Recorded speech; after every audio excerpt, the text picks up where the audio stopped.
Hola, ¿qué tal? Muy buenas noches. Yo soy Kimberly Armengol. Gracias por acompañarnos otra vez en Debate 22. Hoy tenemos un invitado de honor, Juan Villoro, que hemos intentado por mucho tiempo tenerlo aquí en Debate 22 para la entrevista. Escritor, periodista, sociólogo. Juan, buenas noches, bienvenido. Hola, ¿qué tal, Kimberly? ¿Cómo estás? Muy bien, muy contenta de tenerte con nosotros. Igualmente, muchas gracias. Cuéntame, ¿qué piensa Juan Villoro cuando sabe estas referencias de que es una de las mentes más influyentes en el idioma español? Bueno, en realidad yo creo que uno no debe pensar demasiado en lo que se espera que uno puede decir y mucho menos en la posible repercusión que tiene lo que uno hace. Durante muchos años, Kimberly, yo escribí cuentos que prácticamente nadie leía. Me sorprendía muchísimo si alguien alguna vez me decía que había leído alguna cosa mía.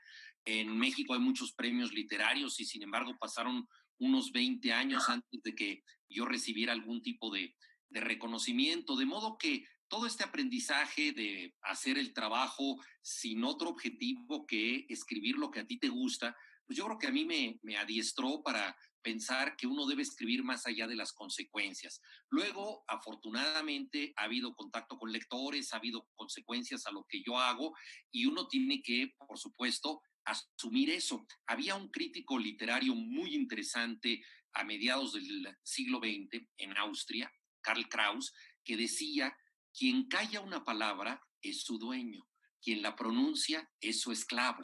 Todos nos volvemos un poco esclavos de lo que hemos dicho o de lo que hemos escrito. Entonces, desde luego que yo me hago cargo de las consecuencias de lo que yo puedo haber publicado, pero no trato de pensar en que tengo una actitud o que tengo una responsabilidad como sería la de un personaje, porque yo escribo muchas veces desde la confusión, desde la desesperación, desde mi capacidad de interrogar la realidad, pero sin tener respuestas concretas. Entonces, trato de seguir adelante de esa manera sin darme mucha cuenta de lo que yo puedo significar para otra gente. Yo creo que es la única actitud sana que te protege de pensar que tú eres más importante que lo que escribes.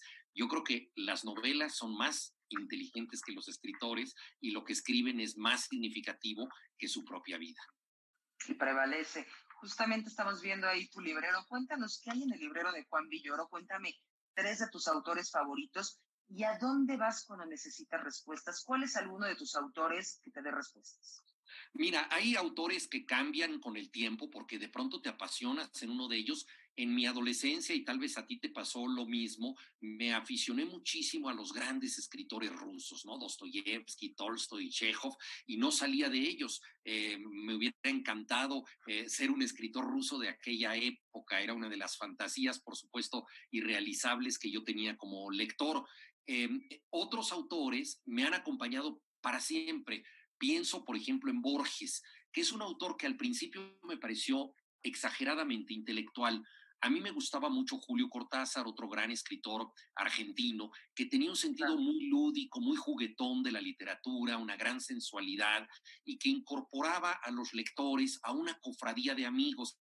Compartía sus pasiones por el jazz, por el tabaco oscuro, por las chicas medio intelectuales vestidas con un suéter de cuello de tortuga negro, por los viajes a París, por todo este mundo que él narró tantas veces. Y entonces, en comparación con Cortázar, a mí, Borges me parecía demasiado racional. Pero una vez que superé el prejuicio de entender a Borges y de darme cuenta que su literatura también estaba hecha de emociones y de materia viva, se convirtió en una compañía para siempre, es un autor imprescindible. En México, por supuesto, Juan Rulfo en la novela, Ramón López Velarde en la poesía.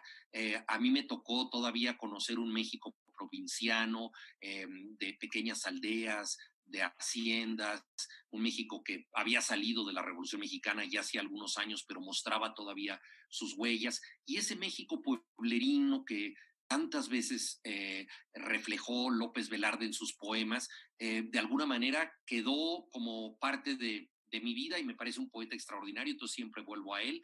Y luego también Jorge Ibargüengoitia, que es un gran remedio para los desesperados porque tiene un estupendo sentido del humor, así es que si estás deprimido, no hay mejor botiquín que un libro de Jorge Ibargüengoitia. Y hay muchos otros autores que he seguido leyendo siempre, Ítalo Calvino, entre los autores que más me gustan, entre otras cosas porque cambió mucho, o sea que hay muchos Ítalos Calvinos a lo largo de su trayectoria. En fin, me extendería yo hablando de autores, pero sí hay algunos que siguen siempre conmigo, Kimberly.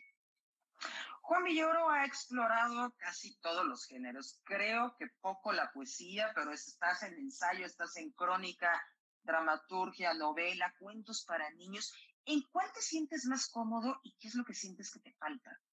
Tienes toda la razón. La poesía es un género que no he cultivado. He publicado un par de letanías que algunas gentes con exceso de generosidad pensaron que eran poemas, pero en realidad yo me dedico a la prosa y desde ahí he tratado de rendir homenaje a los poetas. Mi novela El Testigo tiene que ver con la figura de Ramón López Velarde, de quien ya hablaba. Mi monólogo teatral Conferencia sobre la lluvia es una reflexión sobre la relación muy, muy frecuente entre la lluvia y la poesía amorosa. Basta que el cielo se nuble para que a un poeta se le ocurra un poema de amor. Entonces ese monólogo teatral, Conferencia sobre la lluvia, rinde tributo a los grandes poetas del amor y de la lluvia, pero soy incapaz de escribir eso. En los géneros de la prosa, y la pregunta que me haces es muy pertinente, pues me interesan todos ellos precisamente porque me parecen muy difíciles. Cada uno tiene problemas complicados y te enfrenta a distintos desafíos. Por ejemplo, escribir un artículo de periódico que parece una tarea bastante humilde. Bueno, tú tienes en unos cuantos caracteres, 430, que son los que a mí me tocan, resumir lo que quieres decir. Eso tiene que ser pertinente para el día de hoy, tiene que ser suficientemente claro para que lo entiendan los lectores. No te puedes dar el lujo de que dentro de 50 años descifren el mensaje de tu artículo. En cambio, Claro. la novela te enfrenta a otros riesgos. Durante 4 o 5 años te metes en un cuarto donde dialogas con tus personajes, no sabes a dónde va la historia, se te revelan cosas que no pensabas encontrar en un principio, todo tiene que ver con todo a través de 400 o 500 páginas, lo cual es difícil. Entonces ahí necesitas una larga paciencia, una convivencia con el tema, otro tipo de actitud. Entonces los riesgos, los nervios, los desafíos son diferentes. Entonces, como cada uno de los géneros tiene sus propios retos, pues todos ellos me parecen igualmente interesantes. No me considero que tener que alguien con una facilidad especial para ninguno de ellos, aunque tal vez si tuviera que renunciar a algunos géneros, con el que me quedaría siempre es con la literatura para niños, que eso yo creo que tiene que ver con mi edad mental irrenunciable, que es como de 12 o 13 años.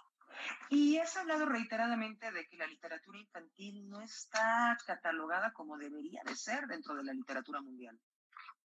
Es muy importante lo que dices. Hay grandísimos escritores de literatura infantil. En México pienso en Francisco Hinojosa, que es un clásico contemporáneo del idioma, que ha escrito cerca de 30 libros para niños y que, al igual que Hans Christian Andersen o los hermanos Grimm, merece un lugar muy especial en la literatura. Pero tienes toda la razón, no se cataloga la literatura infantil con la misma importancia con que se cataloga la literatura para adultos.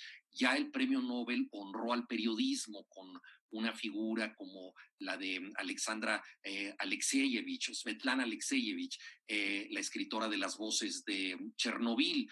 Y sería muy importante que también alguna vez honrara a una gran escritora o un gran escritor de cuentos para niños. Es correcto, vamos a hacer una pausa, seguimos aquí en la charla deliciosa con Juan Villoro. Acompáñenos, Lorena.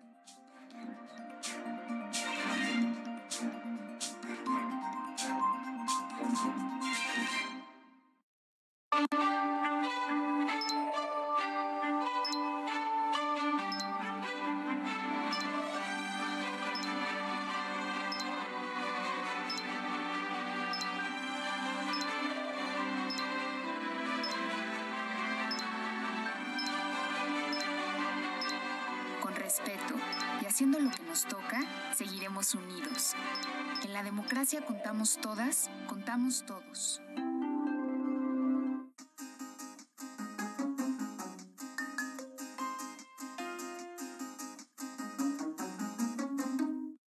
Estamos de vuelta con Juan Juan Villoro, aquí en Debate 22, increíble escritor. Juan, te quiero preguntar algo. El Juan Villoro de 10 años, ¿qué esperaba para el Juan Villoro de hoy? No lo sé, yo a los 10 años estaba muy desesperado, no tuve una infancia que me gustara mucho y yo creo que eso es una de las razones por las que escribo cuentos para niños, tratando de asignarme una infancia que nunca tuve. Por supuesto, no me puedo considerar así como Anita la huerfanita, una figura trágica en mi propia infancia, no padecí la guerra, el hambre, la enfermedad, ninguna tragedia fuerte, pero yo era una persona muy insegura, me sentía muy aislado, no me adaptaba en mi escuela, que era el colegio alemán, sumamente exigente, donde yo no conectaba, mis padres se divorciaron y tenía yo una familia muy pequeña, no me adaptaba yo a mi mundo ni encontraba un sentido en él. Entonces yo lo que estaba esperando era hallar algo que me rescatara de ese mundo sin brújula, sin saber a los 10 años que eso sería la literatura. Ese milagro ocurrió unos cuantos años después, porque yo no fui un niño muy lector. Empecé a leer por gusto, por pasión, prácticamente a los 14, 15 años, y ahí es cuando yo me rescaté a mí mismo, sentí que la vida podía tener un sentido si la narraba satisfactoriamente y que el mundo, si lo veías como un libro, era mucho más extraordinario de lo que yo había pensado hasta entonces. Entonces, esta transformación ocurrió ya en la adolescencia. ¿Cómo has pasado el confinamiento? Porque muchos artistas como tú de repente dicen, necesito tiempo para estar solo, para inspirarme, para poder trabajar.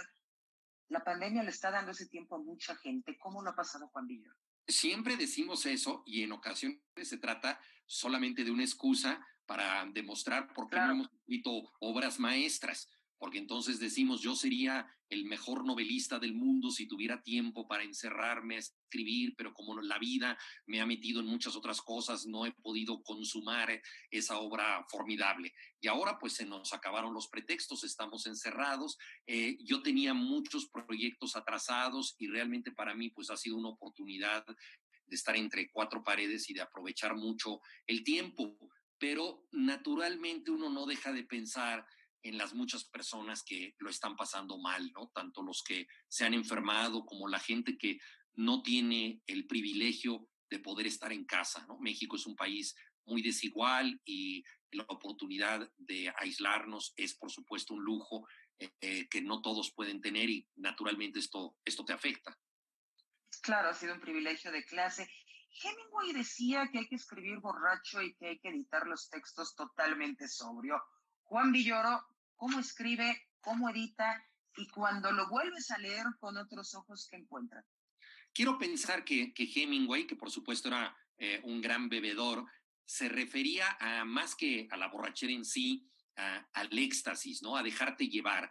Y en este sentido, yo creo mucho en lo que él decía, porque uno debe escribir un poco como un sonámbulo, y en ocasiones lo mejor que dices es algo que luego te da mucha vergüenza. Cuando tú ves lo que son capaces de decir tus personajes, cosas duras, ofensivas, humillantes, obscenas, pero que revelan algo de la condición humana y que eso, desde luego, está en ti como posibilidad.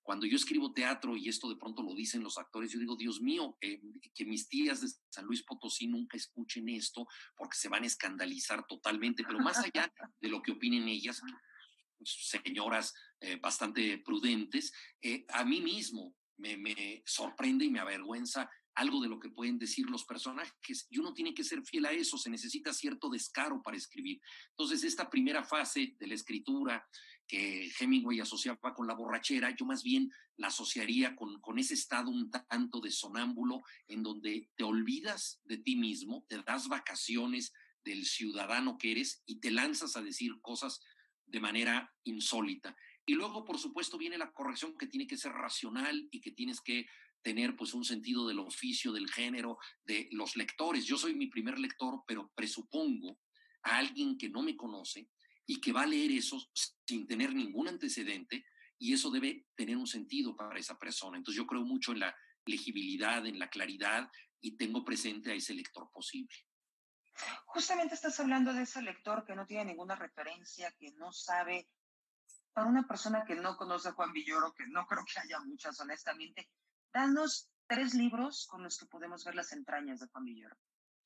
Bueno, siempre es difícil escoger entre los libros porque es como escoger entre los hijos, ¿no? Si te dicen a cuáles salvas o a cuáles les das una beca, pues sí te sientes muy mal, ¿no? Pero bueno, para no evadir la pregunta, Kimberly, te contesto que yo recomendaría el libro Salvaje, porque ese es un libro que trata de la aventura de leer. Es un libro para jóvenes que tiene como protagonista a un libro que no ha querido ser leído y que está oculto en una biblioteca. Entonces, la aventura consta de atrapar a ese libro y lograr que revele su mensaje. Entonces, es un homenaje a la lectura y a la aventura que emprenden los lectores para conseguir los libros. Luego recomendaría yo un libro de cuentos que se llama Los Culpables, que creo que define bastante una parte de mi trayectoria que tiene que ver con el sentido del humor, con la cultura popular mexicana, con la manera en que yo me relaciono con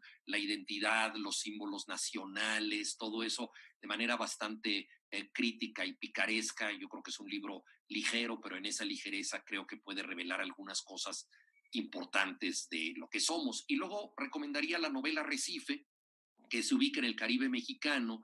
Es una novela que tiene que ver con el turismo y con estos programas de entretenimiento que a veces se les proponen a los turistas. Y en este caso es la historia de un resort, de un centro turístico, en donde los entretenimientos tienen que ver con el miedo. Hay muchos turistas que vienen a México esperando que les pase algo raro y de preferencia peligroso. Sabemos que los deportes extremos existen para atraer a la gente que busca sobrevivir a algún peligro, y México es visto por muchos turistas como un deporte extremo. Entonces se le ocurre a un visionario del turismo hacer una ciudadela del entretenimiento en donde van al Caribe mexicano y pueden tener lo que él llama paranoia recreativa, es decir, miedos que les permiten disfrutar, miedos placenteros. Naturalmente, cuando tú juegas a ser Dios y propones daños, tienes que asumir las consecuencias. Entonces algo falla en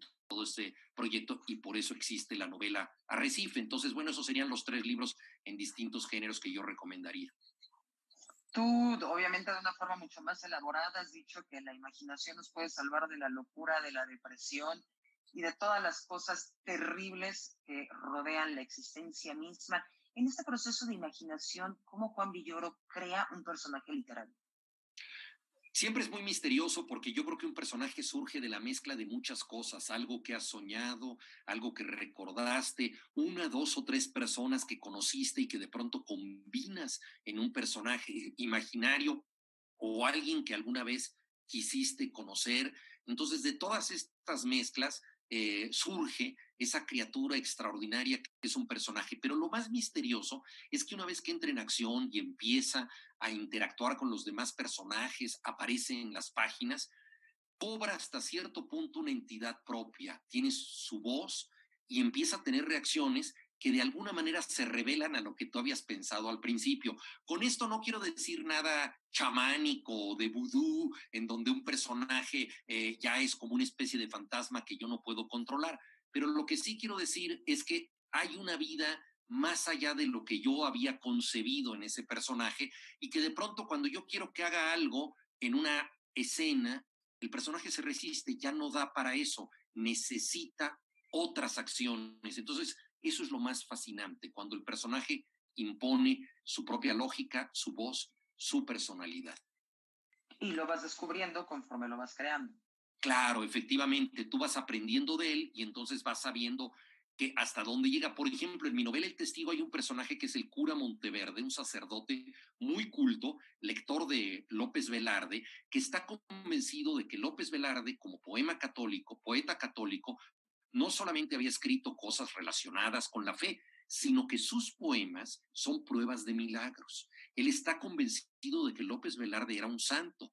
Todo esto a mí me parecía bastante loco, me parecía una sobreinterpretación de un sacerdote muy culto, muy devoto de la poesía, igual que yo en cuanto a la cercanía con López Velarde, pero muy exagerado. Una vez que empezó a actuar en la novela El Testigo, me di cuenta de que él tenía su propia lógica y lo dejé solo y lo fui siguiendo.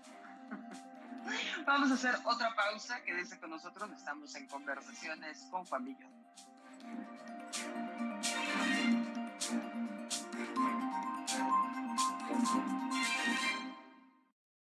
Nadie tiene derecho a ejercer violencia y nadie tiene por qué vivirla. La violencia nunca es normal, nada la justifica. Si vives violencia, busca ayuda, no estás sola. Si ves o sabes de alguien que vive una situación de violencia, denuncia. Llama al 911, ahí te escuchamos, te creemos y te apoyamos las 24 horas. Rompamos el silencio, detengamos la violencia contra niñas y mujeres. No estás sola, estamos para apoyarte. Gobierno de México.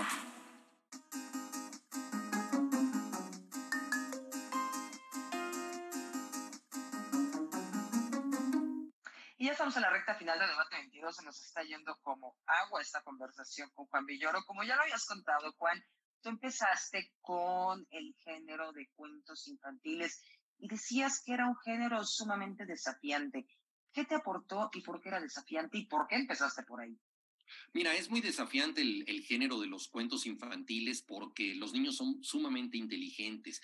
Yo había escrito ya cuentos para adultos y pensé que al escribir un cuento infantil tendría un espacio de relajación. Podría yo escribir con una tranquilidad, un sentido del juego que no me concedía la literatura para adultos. Y otra cosa muy atractiva era llegar a un final feliz. En las historias para adultos, sean cuentos, novelas, obras de teatro, resulta un tanto inverosímil que al final todos estén contentos y que los que se amaban se casen y que sean felices para siempre y que todos tengan una recompensa. Y yo anhelaba ese final feliz y dije, los cuentos para niños son la oportunidad perfecta.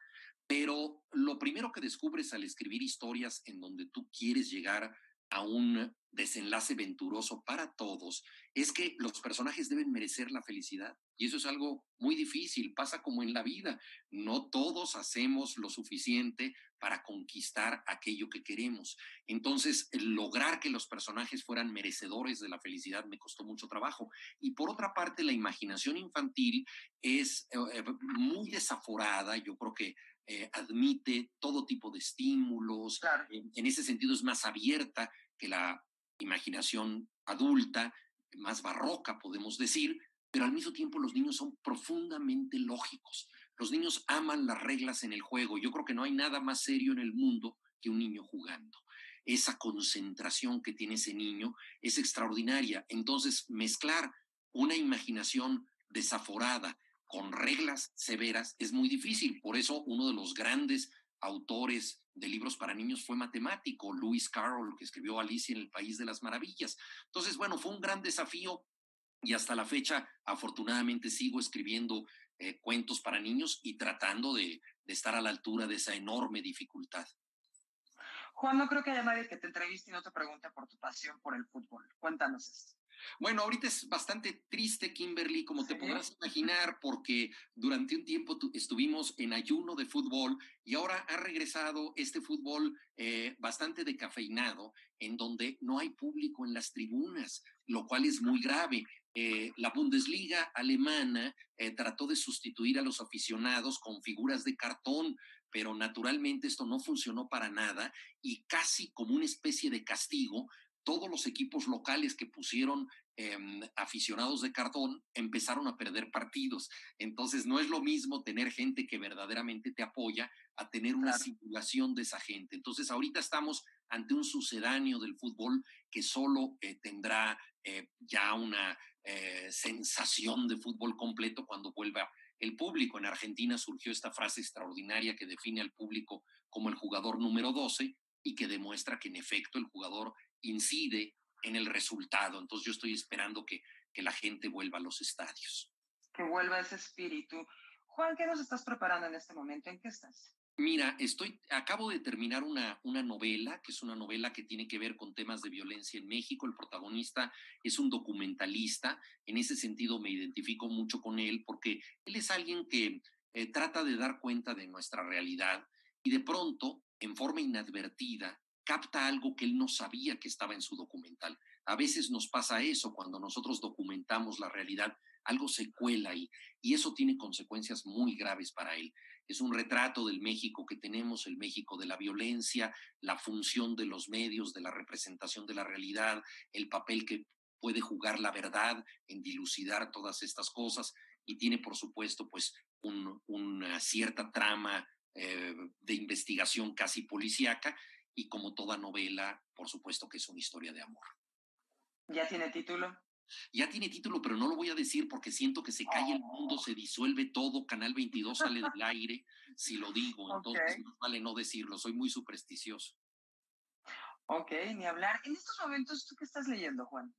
¿Qué lees? Mira, he estado releyendo cosas aprovechando el tiempo que ahora tengo. Releí Los demonios o endemoniados de Dostoyevsky. Leí una novela extraordinaria de una joven escritora norteamericana, Emma Cline, que se llama The Girls, Las Chicas, que trata de algo muy parecido al caso de Charles Manson, esta secta que llegó a hacer crímenes violentos y el tema de la novela no es exactamente el de la violencia de Charles Manson, sino el de otra secta parecida, y es esta reflexión sobre cómo tratar de negar la sociedad, crear una utopía diferente y luego el peligro de que esa utopía sea violenta. Es una novela extraordinaria que me gustó mucho. Y luego también leí una biografía de Silvino Campo, escrita por Mariana Enríquez, gran escritora argentina, que se llama La hermana menor. En fin, en ese sentido. Bueno, y releí Fahrenheit 451 de Bradbury, esta historia sobre la posible desaparición de los libros y su defensa, ¿no? Y luego, claro, con el tema de la epidemia, volví a La peste de Albert Camus, el de Camerón de Boccaccio, El diario del año de la peste de Daniel Defoe, obviamente revisando cómo en el pasado otros escritores lidiaron con el gran tema de las epidemias, ¿no? Entonces también he estado metido en eso. Claro que sí. Y cuando lees un libro, ¿lo haces como escritor, como crítico o como lector? Y como ya casi nos vamos, también quiero aprovechar para que nos cuentes de tu faceta de traductor. Tu carrera como escritor es tan prolífica que no se habla tanto de tu faceta como traductor. Qué bueno que preguntas eso, porque la traducción es un gran aprendizaje, Kimberly. A mí Sergio Pitol, que tradujo casi 100 libros de 5 idiomas distintos, me dijo, si quieres escribir debes aprender a través de los maestros, y si traduces alguno de ellos, pues vas a entender palabra por palabra todas las decisiones que tuvo que tomar para hacer ese libro. Entonces, pues yo he tenido la suerte de traducir a algunos autores clásicos como la obra Egmont de Goethe, o de introducir a un autor del siglo XVIII en nuestra lengua, a Lichtenberg también del alemán, y algunos autores del inglés como Truman Capote, por ejemplo. Entonces ha sido para mí una escuela, un aprendizaje, pero básicamente pues yo me considero un lector. Y me preguntabas cómo leer. A mí me gustaría leer como un niño. Por desgracia ya no voy a poder hacer eso nunca porque ya estoy maleado. Los niños se dejan vivir por la aventura. Realmente te metes en ese mundo y sientes que estás con él. Cuando yo encuentro a niños lectores, ellos creen que yo he vivido todo lo que he escrito, por inverosímil que parezca, y esa manera de leer ya no la tengo. En ese sentido estoy maleado como adulto, pero trato de regresar lo más posible a eso. Y también a veces, ni modo, lo confieso, leo como escritor. Decía García Márquez que leía con el desarmador puesto para ver qué piezas le sacaba a los libros y las metía en los suyos. Así es esto. Muchísimas gracias, Juan Villoro. De verdad ha sido un privilegio esta conversación contigo. Al contrario, Kimberly, qué gusto estar con ustedes. Muchísimas gracias y buenas noches.